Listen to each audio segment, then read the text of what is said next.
Dua is an essence of me and your life. Essence.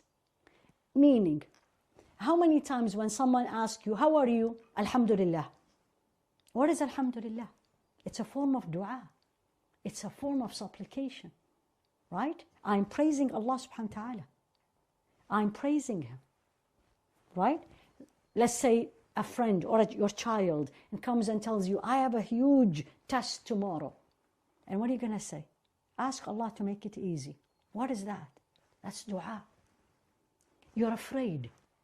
You're afraid. These days where we are living, the uncertainty that's all around us. What do we need? I need to feel safe. I need to feel secure. I need to feel healthy. I need to feel protected. All this comes together, whether it's about me, my family, or the people around me. What do? Ya Allah, please make it easy. In a simple way. Ya Allah, please lift this test from us. Ya Allah, please make it easier. That's all dua. That's all supplications.